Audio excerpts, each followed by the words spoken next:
홍변의 회생 파산 들어와! 안녕하십니까. 회생 파산 들어와 홍인섭 변호사입니다. 2023년은 이제 한 달도 남지 않았네요. 2023년 1월 1일부터 새로 적용될 개인회생 최저생계비를 알려드리겠습니다. 2023년 개인회생 최저생계비는 얼마나 될까요? 2023년 개인회생 최저생계비는 2022년에 비해 얼마나 올랐을까요?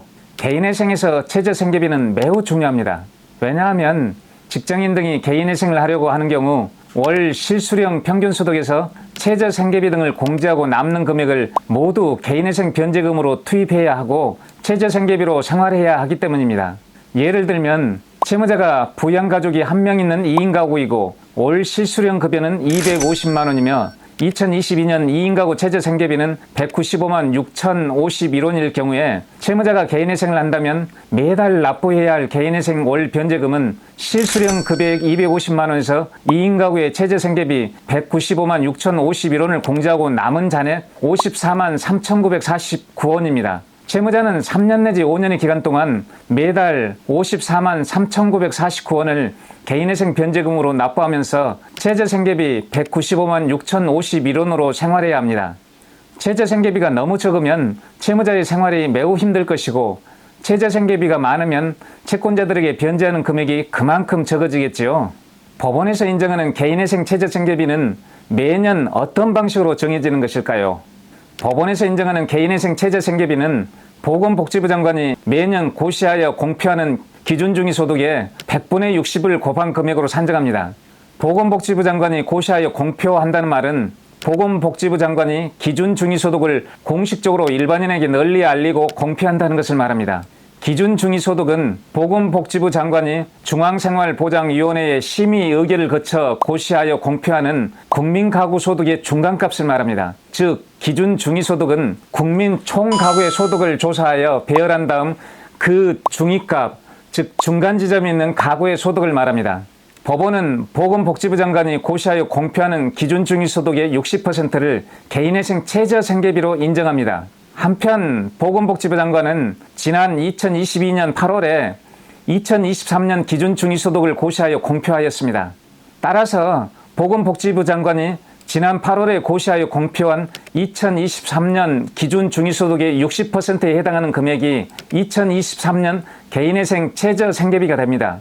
2023년 개인회생 최저생계비는 2023년 1월 1일부터 적용됩니다. 2023년 개인회생 최저생계비의 액수는 어떻게 될까요? 화면에 보이는 표를 보면서 2023년 개인회생 최저생계비를 설명해 드리겠습니다. 2023년도 1인 가구의 최저생계비는 124만 6,735원입니다. 2022년에 비해 79,848원 인상되었는데 비율로 따지면 6.84% 인상되었지요. 2인 가구의 최저생계비는 207만 3,693원입니다. 2022년에 비해 11만 7,642원 인상되었는데 비율로 따지면 6.01% 인상되었죠. 3인 가구의 최저생계비는 266만 890원입니다. 4인 가구의 최저생계비는 324만 578원입니다. 5인 가구의 최저생계비는 379만 8,413원입니다. 6인 가구의 최저생계비는 433만 6,789원입니다. 2022년에 비해 19만 2,587원 인상되었는데 비율로 따지면 4.65% 인상되었죠.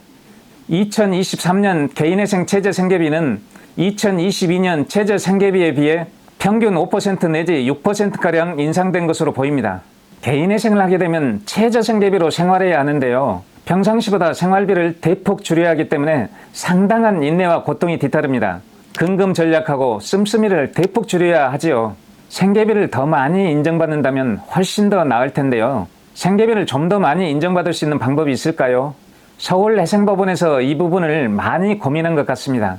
서울회생법원에서는 2022년 1월 1일부터 주거비, 교육비, 의료비 일정액을 추가 생계비로 인정해주기 시작하였습니다. 주거비, 교육비, 의료비 등의 추가 생계비는 최저 생계비와는 별도로 생계비에 추가되므로 추가 생계비가 인정된다면 전체적으로 채무자의 생계비가 더 많아지게 됩니다.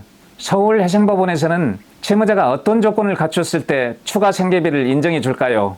서울해상법원에서 추가 생계비를 인정해 줄 수 있는 조건을 자세히 설명해 드리겠습니다. 먼저 주거비를 추가 생계비로 인정받을 수 있는 조건을 설명해 드리겠습니다. 채무자가 주택담보대출 채권의 원리금을 갖고 있다면 대출금 상환액 일정액을 주거비 관련 추가 생계비로 인정받을 수 있습니다. 또한 채무자가 임대차로 거주하면서 월세를 지급하고 있다면 월세 일정액을 주거비 관련 추가 생계비로 인정받을 수 있습니다. 다만 주거비를 추가 생계비로 인정받을 수 있는 최고 한도 금액은 채무자가 어느 지역에 거주하고 있느냐에 따라 달라집니다. 예를 들면 채무자가 1인 가구일 때 주거비를 추가 생계비로 인정받을 수 있는 월 최고 한도액은 서울특별시에 거주할 경우 37만 2,758원까지, 수도권 과밀 억제 권역 등에 거주할 경우 26만 8,386원까지, 광역시 등에 거주할 경우 14만 1,648원까지, 그 밖의 지역에 거주할 경우 9만 3,190원까지 인정받을 수 있습니다. 다음으로 공교육비와 특수교육비를 추가 생계비로 인정받을 수 있는 조건을 설명해 드리겠습니다. 채무자의 미성년 자녀가 초등학교, 중학교, 고등학교 등을 다닐 경우 자녀 한 명당 공교육비로 매월 15만원까지 추가 생계비를 인정받을 수 있습니다. 또한 채무자의 자녀가 신체적, 정신적 장애 등을 겪고 있는 경우 장애인 자녀 한 명당 특수교육비로 매월 50만원까지 추가 생계비를 인정받을 수 있습니다. 마지막으로 의료비를 추가 생계비로 인정받을 수 있는 조건을 설명해 드리겠습니다. 채무자가 매달 지출하는 월 의료비가 화면에 보이는 표에 기재되어 있는 금액보다 더 많을 경우 표에 기재되어 있는 금액을 초과하여 지출한 월 의료비를 추가 생계비로 인정받을 수 있습니다. 예를 들면 채무자가 1인 가구이고 매월 의료비를 지출하고 있는데 그 의료비 지출 금액이 월 4만 9천 원을 초과하여 지출하고 있다면 월 4만 9천 원을 초과한 의료비 금액을 매월 추가 생계비로 인정받을 수 있습니다.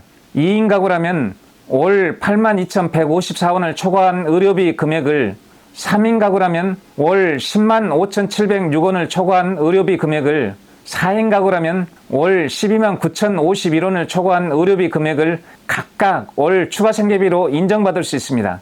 주거비, 교육비, 의료비 등의 추가 생계비는 2022년 1월 1일부터 서울해상법원에서 인정해주기 시작한 추가 생계비입니다. 만약 서울해상법원에서 2023년도에 추가 생계비를 더 높인다면 2023년도에 추가 생계비는 더 많아질 수도 있겠지요. 그런데 서울해상법원에서 인정해주고 있는 주거비, 교육비, 의료비 등의 추가 생계비를 다른 법원에서도 똑같이 인정해주고 있을까요? 서울해상법원을 제외한 다른 법원들은 아직까지는 서울해상법원만큼 추가 생계비를 인정해주고 있지는 않은 것으로 보입니다. 이상으로 2023년 개인회생 최저 생계비와 서울해상법원에서 2022년 1월 1일부터 인정해주고 있는 추가 생계비를 알려드렸습니다. 구독. 마지막으로 한 가지 더 알려드리겠습니다. 저는 회생 파산 실무 경력만 해도 10여 년이 넘습니다. 개인과 기업의 회생 및 파산 실무를 다루는 데 있어 이 서초동 바닥에서는 누구보다도 뛰어나다고 자부합니다. 개인이든 기업이든 회생과 파산을 고민 중이신 분들은 언제든지 저 홍인섭 변호사를 찾아주십시오. 10여 년이 넘는 오랜 실무 경력과 수많은 사건을 처리하며 터득한 성공 노하우로 든든한 아내자가 되어드리겠습니다. 여기까지 영상을 봐주셔서 감사합니다. 구독, 좋아요, 알림 설정까지 꼭 눌러주신다면 더 좋은 정보로 찾아뵙겠습니다. 지금까지 회생 파산 트루와 홍인섭 변호사였습니다. 감사합니다.